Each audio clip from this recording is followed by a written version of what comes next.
Macky change le visage de la corniche ouest de Dakar, affiche en une le quotidien LAS. Le président Macky Sall a visité hier dans l'après-midi les travaux d'aménagement de la corniche ouest de Dakar, un projet qui va changer le visage de Dakar conformément à la vision du chef de l'État pour un Sénégal vert, zéro déchet, zéro bidonville. Nous devons moderniser notre cadre de vie. Vous voyez, avec ces aménagements, nous pouvons donner un autre visage de Dakar. Et prochainement, sur l'autre partie, nous allons construire le mémorial de Gorée pour un devoir de mémoire vis-à-vis de la traite négrière. Et ça va être l'un des projets les plus importants au plan culturel. Et ce programme va se joindre à cet aménagement qui se poursuivra également par le grand parc urbain de Ngor Ouakam qui va être un parc forestier où nous mettrons de la végétation, des arbres, mais aussi des espaces d'épanouissement, a déclaré le chef de l'État. Entièrement financé par l'État du Sénégal à hauteur de 18 milliards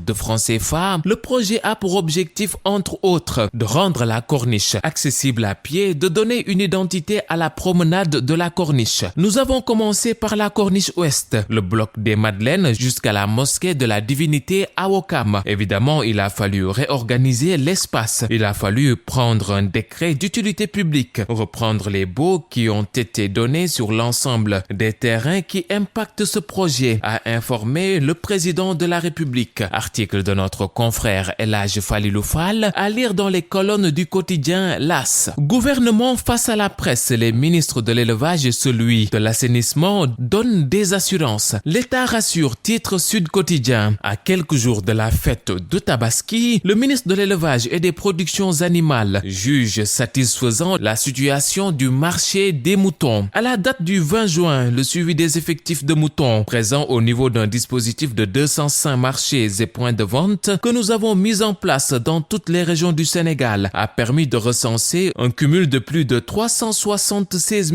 400 moutons en 2022 contre plus de 363 000 en 2021, a précisé Ali Saleh Diop. Le ministre a également ajouté que le gouvernement va mettre à la disposition des éleveurs et opérateurs engagés dans la distribution de moutons de Tabaski 3000 tonnes d'aliments de bétail vendus à un prix subventionné de 5200 francs CFA le sac contre 12 000 à 14 000 francs CFA sur le marché. Les livraisons vont s'effectuer à partir de cette semaine dans les points de vente ciblés, a souligné le ministre de l'élevage et des productions animales. Le ministre de l'eau et de l'assainissement était également de la partie. Serigne Mbaye Thiam a évoqué les dispositions prises pour la prévention et la gestion des inondations. En effet, les capacités de pompage ont été renforcées pour cette année par un programme spécial. Il y a eu l'acquisition de 125 motopompes et électropompes pour la Brigade nationale des sapeurs-pompiers et pour les forces armées, sans compter les 12 motopompes de grande quantité, 1000 mètres cubes heure, qui ont été acquises pour l'Office national de l'assainissement, a fait savoir le ministre de l'eau et de l'assainissement. Écrit Marianne Djigo de Sud Quotidien. Législative, la Cour suprême déboute Maître Abdoulaye Tine. L'opposition perd la bataille suprême, barrant une le quotidien. Il n'y aura pas de report des élections législatives, écrit notre confrère Babacar Gueye Diop. La haute juridiction a rappelé la décision du Conseil constitutionnel qui a jugé le parrainage conforme à la loi électorale. En clair, la Cour suprême